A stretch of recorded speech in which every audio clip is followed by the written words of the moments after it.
ಓದಿನಲ್ಲಿ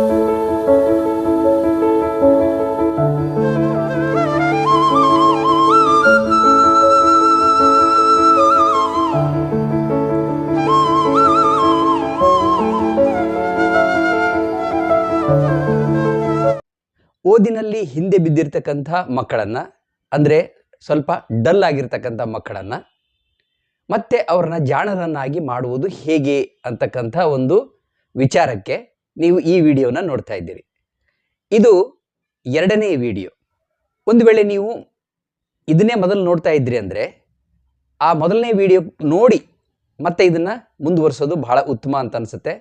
ಯಾಕಂದರೆ ಅದು ಲಿಂಕ್ ಇರುತ್ತೆ. ಮೊದಲು ಏನು ಹೇಳಬೇಕು ಅದನ್ನು ಮೊದಲನೇ ವಿಡಿಯೋದಲ್ಲಿ ಹೇಳಿದ್ದೀನಿ, 2ನೇದರಲ್ಲಿ ಏನು ಹೇಳಬೇಕು ಅದನ್ನು 2ನೇದಲ್ಲಿ ಹೇಳಿದ್ದೀನಿ. ಒಂದು ವೇಳೆ ನೀವು ಆಲ್ರೆಡಿ ಅದನ್ನು ನೋಡಿದ್ರಿ ಅಂದರೆ ಹಾಗೆ ಮುಂದುವರಿಸಿ, ಒಂದು ವೇಳೆ ನೋಡಿಲ್ಲ ಅಂತಂದರೆ ಅದನ್ನು ನೋಡಿ ಬನ್ನಿ. ಈಗ ಇಲ್ಲಿ ಸ್ಟ್ರಿಪ್ ಕಾಣುತ್ತಲ್ಲ, ಈಗ ಇದನ್ನು ನೀವು ಟಚ್ ಮಾಡಿದರೆ ನಿಮಗೆ ಆ ವಿಡಿಯೋ ಸಿಗುತ್ತೆ. ಅದನ್ನು ನೋಡಿ ಮತ್ತೆ ನೀವು ವಾಪಸ್ಸು ಇದಕ್ಕೆ ಬರಬಹುದು. ಈಗ ನಾನು ಮಾಡ್ತಕ್ಕಂಥದ್ದು ಇಂಗ್ಲೀಷನ್ನು ಮೊದಲ ಹಂತದಿಂದ 0ದಿಂದ ಸ್ಟಾರ್ಟ್ ಮಾಡಿ, ಏನೂ ಇಲ್ಲದ ಸ್ಥಿತಿಯಿಂದ ಸ್ಟಾರ್ಟ್ ಮಾಡಿ ಹಂತ ಹಂತವಾಗಿ ಅತ್ಯಂತ ಸರಿಯಾದ ರೀತಿಯಲ್ಲಿ ಕಲಿಸ್ಕೊಂಡು ಹೋಗಿ ತುಂಬ ಇಫೆಕ್ಟಿವ್ ಆಗಿ ಮತ್ತು ತುಂಬ ಬೇಗನೆ ಕಲಿಸುವ ಒಂದು ವಿಧಾನವನ್ನು ಇಲ್ಲಿ ಪರಿಚಯಿಸ್ತಾ ಇದ್ದೀನಿ. ಈ ವಿಡಿಯೋದಲ್ಲಿ ಅದರ ಕುರಿತಾಗಿ ಎಲ್ಲ ಹೇಳಿದ್ದೀನಿ. ಇಂಗ್ಲೀಷನ್ನು ನಮ್ಮ ಕಲಿಸುವ ರೀತಿ ಅತ್ಯಂತ ಕೆಟ್ಟದಾಗಿದೆ ಅಂತಲೇ ಹೇಳ್ತೀನಿ ನಾನು. ಈಗ ನಾನು ಇಂಗ್ಲೀಷ್ ಕಲಿಕೆಯ ಬಗ್ಗೆ ಒಂದಷ್ಟು ಮಾಹಿತಿಯನ್ನು ಕೊಡ್ತೀನಿ ನಿಮಗೆ. ಚಿಕ್ಕ ಮಗು ಒಂದು ಭಾಷೆಯನ್ನು ಕಲಿಯುತ್ತೆ ಮನೆಯಲ್ಲಿ, ಆಗ ಆ ಹಂತಗಳನ್ನು ನೋಡ್ತಾ ಹೋಗ್ರಿ ನೀವು ಹೇಗೆ ಕಲಿಯುತ್ತೆ ಅಂತ. ಫಸ್ಟು ಸಣ್ಣ ಸಣ್ಣ ಶಬ್ದಗಳನ್ನು ಕಲಿಸ್ತೀವಿ ನಾವು ಅಲ್ವಾ. ನೋಡಿ, ಮಗುಗೆ ಫಸ್ಟ್ ನಾವು ಕಲಿಸೋದೇನು? ಅಮ್ಮ. ಆಮೇಲೆ ಅಪ್ಪನ ತೋರಿಸಿ ಅಪ್ಪ, ಅಜ್ಜಿ ತೋರಿಸಿ ಅಜ್ಜಿ, ಯಾವುದಾದ್ರೂ ಒಂದು ವಸ್ತುವನ್ನು ತೋರಿಸಿ ಇದು ತಟ್ಟೆ, ಲೋಟ. ಮನೆಯ ಪರಿಸರದಲ್ಲಿ ಇರ್ತಕ್ಕಂಥ ಶಬ್ದಗಳನ್ನು ಕಲಿಸ್ತೀವಿ ನಾವು ಮೊದಲು. ದೊಡ್ಡ ದೊಡ್ಡ ಸೆಂಟೆನ್ಸನ್ನು ಕಲಿಸಲ್ಲ ಮಗುಗೆ. ಅಂದರೆ ಮಗು ಕಿವಿಯಿಂದ ಕೇಳಿ ಕಲಿಯುತ್ತೆ ಅಷ್ಟೇ, ಬರದಲ್ಲ. ನೀವು ಅಂದಂಗೆ ಇಮಿಟೇಟ್ ಮಾಡುತ್ತೆ, ನಿಮ್ಮನ್ನು ಅನುಸರಿಸುತ್ತೆ. ನೀವು ಹೆಂಗಂತೀರಿ, ನಿಮ್ಮ ಬಾಯಿಯಿಂದ ಹೇಗೆ ಆ ಶಬ್ದ ಬರ್ತಾ ಇದೆ ಅದು ನೋಡಿಕೊಂಡು ಮಗು ಅನ್ಲಿಕ್ಕೆ ಪ್ರಯತ್ನ ಮಾಡುತ್ತೆ, ಕಲಿಯುತ್ತೆ. ಇದು ನಮ್ಮ ಮಾತೃಭಾಷೆಯನ್ನು ನಾವು ಈ ರೀತಿ ಕಲಿತೀವಿ.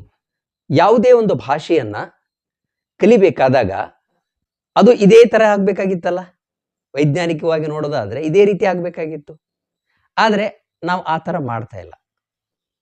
ಒಂದು ಮಗುವನ್ನು ನಾವು LKG ಕಳಿಸ್ತೀವಿ, LKGಯಲ್ಲಿ ಕುಂದಿರಿಸಿದಾಗ, ಆ ಬೇಬಿ ಸಿಟ್ಟಿಂಗಲ್ಲಿ ಕಲಿಸಿದಾಗ ವೈಜ್ಞಾನಿಕವಾಗಿ ಹೇಗೆ ಕಲಿಸ್ಬೇಕು ಅಂತ ಗೊತ್ತಿರದೇ ಇರತಕ್ಕಂಥ ಟೀಚರ್ಸ್ ಏನು ಮಾಡ್ತಾರೆ, ಫಸ್ಟು ಸ್ಲೇಟ್ ಕೊಟ್ಬಿಟ್ಟು ಎ ಬರೆದು A ಫಾರ್ ಆ್ಯಪಲ್ ಅಂತಾರೆ.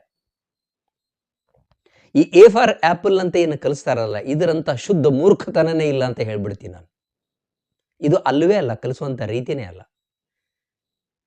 ಇದು ಎಲ್ಲಿ ಸರಿ? ಇದು ಇಂಗ್ಲೆಂಡಿನಲ್ಲಿ ಸರಿ, ಇದು ಆಸ್ಟ್ರೇಲಿಯಾದಲ್ಲಿ ಸರಿ. ಇದು ಯಾಕಂದರೆ ಆ ಮಗುಗೆ ಆ್ಯಪಲ್ ಅಂದರೆ ಏನು, ಆ್ಯಪಲ್ ಹೇಗಿರುತ್ತೆ, ಆ್ಯಪಲ್ ಬಗ್ಗೆ ಆಲ್ರೆಡಿ ಗೊತ್ತಿರುತ್ತೆ ಆ ಮಗುಗೆ. ಆ್ಯಪಲ್ ಅಂತ ಕಲ್ತು ಬಿಟ್ಟಿರ್ತದು. ಶಾಲೆಗೆ ಹೋಗುವುದಕ್ಕಿಂತ ಮುಂಚೆ ಮನೆಯಲ್ಲಿರ್ತಕ್ಕಂಥ ತನ್ನ ಪರಿಸರ ಸುತ್ತಮುತ್ತಲಿರ್ತಕ್ಕಂಥ ಎಲ್ಲ ವಸ್ತುಗಳನ್ನು ಅದು ಗುರುತಿಸುತ್ತೆ. ಅದರ ಭಾಷೆಯಲ್ಲಿ, ತನ್ನ ಭಾಷೆಯಲ್ಲಿ ಅದಕ್ಕೆ ಆಲ್ರೆಡಿ ಹೇಳಲಿಕ್ಕೆ ಬರುತ್ತೆ. ಆ್ಯಪಲ್ ಅಂದರೆ ಏನು ಆಲ್ರೆಡಿ ಗೊತ್ತಿರುತ್ತೆ. ಅದಕ್ಕೋಸ್ಕರ ಅದನ್ನು ಬರವಣಿಗೆ ರೂಪದಲ್ಲಿ ಕಲೀಲಿಕ್ಕೆ ಅದನ್ನು A ಫಾರ್ ಆ್ಯಪಲ್ ಅಂತ ಹೇಳ್ತೀವಿ. ನಮ್ಮ ಮಕ್ಕಳಿಗೆ ಆ್ಯಪಲ್ ಅಂದರೆ ಏನೇ ಗೊತ್ತಿಲ್ಲ, ಇಂಗ್ಲೀಷಿನ ಒಂದು ಪದಗಳು ಗೊತ್ತಿಲ್ಲ ಅಂದಾಗ ನಾವು ಸುಮ್ಮನೆ A for apple B for ball ಅಂತ ಹೇಳಿದರೆ ಹೇಗೆ? ನಾವು ಸರಿಯಾದ ವೈಜ್ಞಾನಿಕ ರೀತಿಯಲ್ಲಿ ಕಲಿಸದೇ ಇರೋದ್ರಿಂದನೇ ಇಂಗ್ಲೀಷ್ ಇವತ್ತು ಕಷ್ಟ ಆಗಿರೋದು ಮಕ್ಕಳಿಗೆ. ಈಗ ನಾನು ಕಲಿಸೋ ರೀತಿ ಆಸ್ ಎ ವಿಜಯ್ಸ್ ಇಂಗ್ಲೀಷ್ ಅಂತ ಏನಿದೆ ಈಗ ಸದ್ಯಕ್ಕೆ ನೀವೇನು ನೋಡ್ತಾ ಇದ್ದೀರಿ, ವಿಜಯ್ಸ್ ಇಂಗ್ಲೀಷ್, ಈ ಮೆಥಡನ್ನು ಯಾರು ಫಾಲೋ ಮಾಡ್ತಾರೆ ಅವರು ಬೇಗ ಕಲಿಸ್ತಾರೆ. ಈ ಮೆಥಡಾಲಜಿಯಿಂದ ಮಾಡ್ಕೊಂಡು ಹೋಗ್ಬೇಕು. ಹಾಗಾದರೆ ನನ್ನ ಮೆಥಡಾಲಜಿಯಲ್ಲಿ ವಿಜಯ್ಸ್ ಇಂಗ್ಲೀಷಲ್ಲಿ ಏನಿದೆ ಅಂದರೆ, ಫಸ್ಟ್ ಲಿಸನಿಂಗ್. ಅಂದರೆ ಮಗುವಿಗೆ, ಚಿಕ್ಕ ಮಗು ಇದ್ದಾಗ ಹೇಗೆ ನಮ್ಮ ಭಾಷೆಯ ಶಬ್ದಗಳನ್ನು ನಾವು ಹೇಗೆ ಕಲಿಸಿದ್ವೋ ಅದೇ ರೀತಿ ಈಗ ನಿಮ್ಮ ಮಗು ಯಾವುದೇ ಹಂತದಲ್ಲಿ ಇರಲಿ, 9ನೇ ಕ್ಲಾಸಿನ ತನಕ 10ನೇ ಕ್ಲಾಸ್ ತನಕ ಇದ್ರೂ ಪರವಾಗಿಲ್ಲ, ಗೊತ್ತಿಲ್ಲ ಅಂದಿದ್ದನ್ನು ಕಲಿಸ್ಬೇಕು. ಏನು ಮಾಡ್ಬೇಕು? ಹಾಗಾದರೆ ಫಸ್ಟು ಶಬ್ದಗಳನ್ನು ಕಲಿಸ್ರಿ. ಅದು ಶಬ್ದಗಳನ್ನು ಹೇಗೆ ಕನ್ನಡದಲ್ಲಿ ಬರೋದು ಮಾಡೋದಕ್ಕಿಂತ ಚಿತ್ರ ನೋಡಿ ಇದು ಏನು ಅಂತ. ಈಗ ನೀವು ಇದನ್ನ ಮೊಬೈಲ್ ತೋರಿಸ್ತೀರಿ ಅಂತ ಇಟ್ಕೊಳ್ರಿ. ಇದು ಏನು ಅಂತ ಕೇಳಿದರೆ 100% ಮಗು ಹೇಳುತ್ತೆ ಮೊಬೈಲ್ ಅಂತ. ನೀವು ಕಲಿಸ್ಬೇಕಾಗಿಲ್ಲ, ಆಲ್ರೆಡಿ ಅದು ತನ್ನಷ್ಟಕ್ಕೆ ತಾನೇ ಕಲ್ತ್ಕೊಂಡಿದೆ. ಯಾಕಂದ್ರೆ ನಾವು ಮೊಬೈಲ್ ಅಂತಲೇ ಬಳಸ್ತಾ ಇದ್ದೀವಿ. ಅದನ್ನು ನಾವು ಕನ್ನಡದಲ್ಲಿ ಅದಕ್ಕೆ ಹೆಸರಿಟ್ಟಿಲ್ಲ, ಮೊಬೈಲ್ ಅಂತಲೇ ಬಳಸ್ತೀವಿ. ಅದು ಮೊಬೈಲ್ ಇಂಗ್ಲೀಷ್ ಶಬ್ದ, ಹಾಗಾಗಿ ಇಂಗ್ಲೀಷ್ ಶಬ್ದವನ್ನು ಆಲ್ರೆಡಿ ಕಲ್ತ್ಕೊಂಡ್ಬಿಟ್ಟಿದೆ ಮಗು. ಈಗ ಬಸ್ ಹೋಗ್ತಾ ಇರತ್ತೆ ಅನ್ಕೊಳ್ಳಿ, ಆ ಮಗುಗೆ ತೋರಿಸಿ ಅದು ಏನು ಅಂತ ಕೇಳಿದರೆ ಬಸ್ ಅಂತ ಹೇಳುತ್ತೆ ಮಗು. ಯಾಕಂದರೆ ನಾವು ಕನ್ನಡದಲ್ಲಿ ಕೂಡ ಅದನ್ನು ಬಸ್ ಅಂತಲೇ ಬಳಸ್ಬಿಟ್ಟಿದ್ದೀವಿ. ಅದು ಇಂಗ್ಲೀಷ್ ಶಬ್ದ. ಇಂಗ್ಲೀಷ್ ಶಬ್ದ ಕಲ್ತ್ಕೊಂಡಾಯ್ತು ಮಗು. ಹಾಗಾದರೆ ಹಿಂಗೆ ಇದೇ ರೀತಿ ಕಲಿಬೇಕು. ಕೆಲವೊಂದು ಗೊತ್ತಿಲ್ಲದೆ ಕಲಿಸ್ತೀವಿ. ಈಗ ಬಳಕೆಯಲ್ಲಿ ಇಲ್ಲದೇ ಇರತಕ್ಕಂಥವು ಏನಿರ್ತದಲ್ಲ, ದ್ರಾಕ್ಷಿಗೆ ನಾವು ದ್ರಾಕ್ಷಿ ಅಂತೀವಿ ಹೊರತು ಅದು ಗ್ರೇಪ್ಸ್ ಅಂತ ಉಪಯೋಗ ಮಾಡ್ತಿರೋದಿಲ್ಲ. ಹೌದಾ? ಕಲ್ಲಂಗಡಿ ತಂದಿರ್ತೀವಿ, ಕಲ್ಲಂಗಡಿಗೆ ನಾವು ವಾಟರ್ ಮೆಲನ್ ಅಂತ ಅನ್ನಲ್ಲ. ದಿನಬಳಕೆಯಲ್ಲಿ ನಾವು ಅದಕ್ಕೆ ಕಲ್ಲಂಗಡಿನೇ ಅಂತೀವಿ. ಹಾಗಾದರೆ ಇದು ಕಲ್ಲಂಗಡಿಯನ್ನು ತೋರಿಸ್ಬಿಟ್ಟು ಇದು ಇಂಗ್ಲೀಷ್ನಲ್ಲಿ ವಾಟರ್ ಮೆಲನ್ ಅಂತಾರೆ ಇದಕ್ಕೆ ಅನ್ನೋದು ಬೇಕಲ್ಲ. ಈಗ ಅದು ಪಾಲಕರಾದ ನಿಮಗೆ ಗೊತ್ತಿಲ್ಲ ಅಂತಲೇ ಇಟ್ಕೊಳ್ಳೋಣ. ಎಲ್ಲ ಶಬ್ದಗಳು ಗೊತ್ತಿಲ್ಲ. ಈಗ ಚವಳೆಕಾಯಿಗೆ ಏನಂತಾರೆ ಗೊತ್ತಿಲ್ಲ ನಿಮಗೆ. ಸೊ ಚವಳೆಕಾಯಿ ಏನಂತಾರೆ ಅಂತ ಗೊತ್ತು ಮಾಡಬೇಕಲ್ಲ ಮೊದಲು. ನಮ್ಮ ಸುತ್ತಮುತ್ತಲಿರ್ತಕ್ಕಂಥ ಅತ್ಯಂತ ಡೈಲಿ ನಾವು ಕಣ್ಣಿಗೆ ಬೀಳ್ತಕ್ಕಂಥ ಶಬ್ದಗಳು, ಅವುಗಳನ್ನು ನಾವು ಕಲಿಬೇಕು ಮತ್ತು ನಮ್ಮ ಮಕ್ಕಳಿಗೆ ಈಗ ಕಲಿಸ್ಬೇಕು. ಹಾಗಾದರೆ ಏನು ಮಾಡಬೇಕು ಅಂತ ಅಂದಾಗ ನನಗೆ ಐಡಿಯಾ ಬಂತು. ಓಕೆ, ಇದನ್ನು ಚಿತ್ರ ಕೊಟ್ಬಿಟ್ಟು ನೀವು ವಿಡಿಯೋನ ಓಪನ್ ಮಾಡಿದ ತಕ್ಷಣ ವಿಡಿಯೋ ಸ್ಟಾರ್ಟ್ ಆಗುತ್ತಲ್ಲ, ಒಂದು ಚಿತ್ರ ಬರುತ್ತೆ, ಸ್ವಲ್ಪ ಗ್ಯಾಪ್ ಇರುತ್ತೆ. ಆ ಮಗುವಿಗೆ ಗೊತ್ತಿತ್ತು ಅಂದರೆ ಅದನ್ನು ರಿಕಗ್ನೈಸ್ ಮಾಡ್ತಾನೆ, ಕ್ವಿಕ್ಕಾಗಿ ಹೇಳ್ಬಿಡ್ತಾನೆ. ಈಗ ಬಸ್ ಅಂತ ಇಟ್ಕೊಳ್ಳಿ, ಬಸ್ಸಿಂದ ಬಂದ ತಕ್ಷಣ ನಾವು ಕಲಿಸೋದು ಬೇಕಿಲ್ಲ. ಈಗ ಅದೇನು ಅಂತ ಬಸ್ ಅಂದ್ಬಿಡುತ್ತೆ ಮಗು. ಸೊ ಅಷ್ಟು ಗ್ಯಾಪ್ ಇರುತ್ತೆ ಸ್ವಲ್ಪ. ಆ ಗ್ಯಾಪ್ನಲ್ಲಿ ಆ ಮಗು ಹೇಳಬೇಕು. ಒಂದು ವೇಳೆ ಹೇಳಿಲ್ಲ ಅಂದ್ಕೊಳ್ಳಿ, ಗೊತ್ತಿಲ್ಲ ಅಂದರೆ ನೆಕ್ಸ್ಟ್ ನಾನು ಇಂಗ್ಲೀಷಲ್ಲಿ ಹೇಳಿರ್ತೀನಿ. ಆಮೇಲೆ ನಮ್ಮಲ್ಲಿ ಕೆಲವೊಬ್ಬರು ಆ ಇಂಗ್ಲೀಷ್ ಮೀಡಿಯಂ ಶಾಲೆಗಳಿಗೆ ಹೋಗ್ತಕ್ಕಂಥ ಮಕ್ಕಳಿಗೆ ಕನ್ನಡದಲ್ಲಿ ಆ ಶಬ್ದ ಗೊತ್ತಿರಲ್ಲ. ಈಗ ಕ್ಯಾಪ್ಸಿಕಮ್ ಅಂತ ಈಸಿ ಹೇಳಿಬಿಡ್ತಾರೆ. ಎಷ್ಟೋ ಜನ ಹೇಳ್ತಾರೆ, ನೀವು ಗೃಹಿಣಿಯರು ಕೂಡ ಈಗ ಅಡುಗೆ ಅರಮನೆಯನ್ನು ನೋಡ್ತಕ್ಕಂಥ ಅವರು ಏನಿದ್ದೀರಿ ಅವರೆಲ್ಲ ಅದರ ಅಲ್ಲೆಲ್ಲ ಅವರು ಕ್ಯಾಪ್ಸಿಕಮ್ ಅಂತ ಬಳಸ್ತಾರೆ. ದೊಣ್ಣೆ ಮೆಣಸಿನಕಾಯಿಗೆ ನಾವು ಕ್ಯಾಪ್ಸಿಕಮ್ ಅಂತ, ಹಿಂದಿಯವರು ಅದಕ್ಕೆ ಶಿಮ್ಲಾ ಮಿರ್ಚ್ ಅಂತ ಹೇಳ್ತಾರೆ.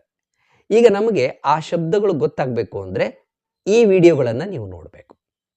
ನೀವು ಪ್ಲೇಲಿಸ್ಟ್ಸ್ಗೆ ಹೋಗಿ ಅಲ್ಲಿ ವರ್ಡ್ಸ್ ಅಂತ ಏನಿದೆಯಲ್ಲ ಅದನ್ನು ಆಯ್ಕೆ ಮಾಡ್ಕೊಳ್ಳಿ. ಆವಾಗ ಅದರಲ್ಲಿ ವಿಡಿಯೋಗಳು ಬರುತ್ತೆ. ಅಲ್ಲಿ ವಿಡಿಯೋ ನಂಬರ್ಡ್ ಇದೆ, ಎಲ್ಲ ವಿಡಿಯೋಗಳು ನಂಬರ್ 1 ನಂಬರ್ 2 ಅಂತ ಹಾಗೆ ಅದರಲ್ಲಿ ಎಷ್ಟೋ ವಿಡಿಯೋಗಳು ಇದೆ. ನಿಮ್ಮ ಮಗುಗೆ ವಿಡಿಯೋ 1ರಿಂದ ಸ್ಟಾರ್ಟ್ ಮಾಡಿ. ಆ ವಿಡಿಯೋ ಓಪನ್ ಮಾಡಿ ನೀವು ಒಂದು ಸಲ ಅದನ್ನು ನೋಡಿ. ಅದರಲ್ಲಿರ್ತಕ್ಕಂಥ ಶಬ್ದಗಳು ಯಾವ್ಯಾವ ನಿಮಗೆ ಗೊತ್ತಿಲ್ವೋ ಮೊದಲು ನೀವು ಅದನ್ನು ಕಲೀರಿ, ನಿಮಗೆ ಬಂದುಬಿಡಲಿ. ಆಮೇಲೆ ಏನು ಮಾಡಿ, ಮಗುಗೆ ಅಲ್ಲಿ ಮಗುವಿನ ಎದುರಿಗೆ ಅದನ್ನು ಹಿಡೀರಿ. ಅಲ್ಲಿ ನಾನು ಹೇಳಿದ್ದು ಇರುತ್ತೆ, ಅದನ್ನು ಕೇಳಿಸ್ಕೊಳ್ಳಿ. ಮಗು 1 ಸಲ ಆಗಲಿ 2 ಸಲ ಆಗಲಿ ಅದನ್ನು ರಿಪೀಟ್ ಮಾಡಲಿ, ಪರವಾಗಿಲ್ಲ. ಮೊದಲು ಗ್ರಹಣೆ ಮಾಡಲಿ. ಈಗ ಒಂದು ಚೇರ್ ಬರುತ್ತೆ ಅನ್ಕೊಡ್ರಿ, ಚೇರ್ ಬಂದಾಗ ಚೇರ್ ಅಂತ ಹೇಳಲಿಕ್ಕೆ ಬರಬೇಕು ಮಗುಗೆ. ಅದಕ್ಕೆ ಕನ್ನಡದಲ್ಲಿ ಕುರ್ಚಿ, ಹಿಂದಿಯಲ್ಲಿ ಕುರ್ಚಿ ಅಂತ ಕೊಟ್ಟಿರ್ತೀನಿ. ಎಲ್ಲ 3 ಅದರಲ್ಲಿ ಬಂದ್ಬಿಡ್ತಾವೆ ಮಗು. ಒಂದು ಬಿಲ್ಡಿಂಗನ್ನು ಕಟ್ಟಬೇಕಾದ್ರೆ ಇಟ್ಟಿಗೆಗಳು ಹೇಗೆ ಬೇಕು ನಮಗೆ, ಹಾಗೆ ಶಬ್ದಗಳು ಬೇಕು. ಇದು ಮೊಟ್ಟ ಮೊದಲ ಹೆಜ್ಜೆ. ಇದು ಶಬ್ದ ಕಲಿಸುವುದು ಮೊಟ್ಟ ಮೊದಲ ಹೆಜ್ಜೆ. ಬರೀ ಹಾಗೆ ಕೊಟ್ಟರೆ ಬೇಜಾರಾಗ್ಬೋದು, ಆದರೆ ಚಿತ್ರಗಳ ಮೂಲಕ ಮಾಡಿದಾಗ ಬೇಜಾರಾಗಲ್ಲ. ಹಾಗಾಗಿ ಅವ್ರಿಗೊಂದು ಇಂಟ್ರೆಸ್ಟ್ ಬರುತ್ತೆ, ಮಾಡ್ತಾ ಹೋಗಲಿ.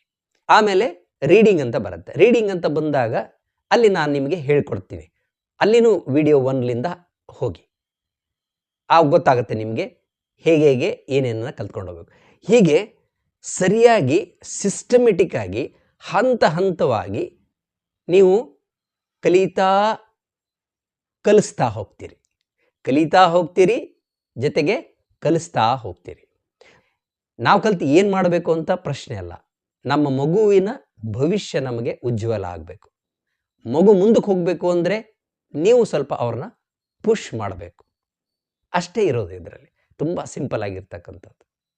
ಇವತ್ತು ಈ ವಿಡಿಯೋ ನೋಡ್ತಿದ್ದೀರಲ್ಲ, ಇಲ್ಲಿಂದ ನಿಮ್ಮ ಮಗುವಿನ ಉಜ್ವಲ ಭವಿಷ್ಯದ ಪ್ರಯಾಣ ಇಲ್ಲಿಂದ ಪ್ರಾರಂಭ ಆಗುತ್ತೆ.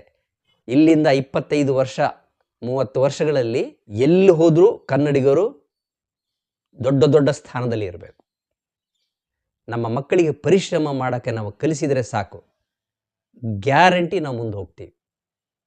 ಅವಾಗ ಎಲ್ಲಿ ಹೋದರೂ ಕೂಡ ಮನ್ನಡೆ ಇರಬೇಕು. ಕನ್ನಡದವರು ಅಂದರೆ ಬೇರೆ ರೀತಿಯಲ್ಲೇ ಜನ ನೋಡುವಂಗೆ ಆಗಬೇಕು. ಇದು ನನ್ನ ಮಹದಾಸೆ. ಪ್ರಯತ್ನ ಪಟ್ಟರೆ ಇದು ಸಾಧ್ಯ ಇದೆ. ಓಕೆ, ಆಮೇಲೆ ಆಗಾಗ ಕಮೆಂಟ್ ಮೂಲಕ ಏನು ನಿಮ್ಮ ಮಗು ಹೇಗೆ ಕಲಿತಾ ಇದೆ ಅನ್ನೋದನ್ನು ನನಗೆ ಫೀಡ್ಬ್ಯಾಕಲ್ಲಿ ತಿಳಿಸ್ತಾ ಇರಿ. ಉದಾಸೀನತೆ ಮಾಡಬೇಡಿ. ಆಮೇಲೆ ಒಮ್ಮೆ ಸಬ್ಸ್ಕ್ರೈಬ್ ಮಾಡಿದ ಮೇಲೆ ಅನ್ಸಬ್ಸ್ಕ್ರೈಬ್ ಮಾಡಬೇಡಿ. ಮತ್ತೆ ಅದು ಹಾಗೆ ಇರಲಿ, ಏನೂ ಆಗಲ್ಲ, ಅದರಿಂದ ಏನೂ ದುಡ್ಡು ಖರ್ಚಾಗಲ್ಲ ನಿಮಗೆ.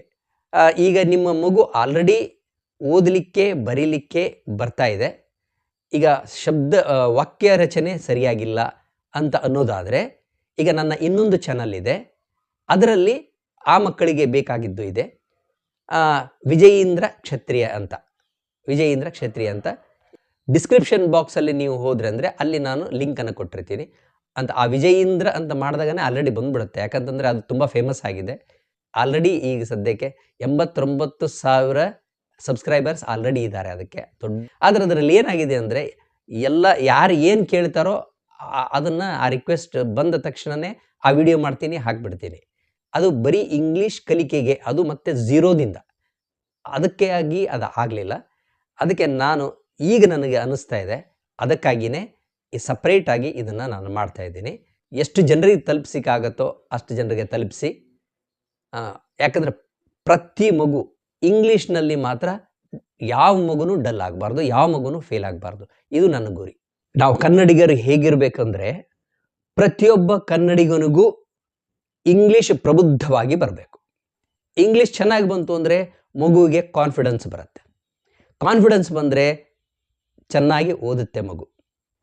ಅದಕ್ಕೋಸ್ಕರ ಈಗ ನೀವು ಇವತ್ತು ಈ ವಿಡಿಯೋ ನೋಡ್ತಾ ಇದ್ದೀರಿ, ನೀವು ಈಗ ನಾನು ಹೇಳಿದ ಹಾಗೆ ನೀವು ಫಾಲೋ ಮಾಡ್ತಾ ಹೋದರೆ ಕೆಲವೇ ದಿನಗಳಲ್ಲಿ ನಿಮ್ಮ ಮಗುವಿನಲ್ಲಿ ಬದಲಾವಣೆಯನ್ನು ನೀವು ಕಾಣ್ತೀರಿ.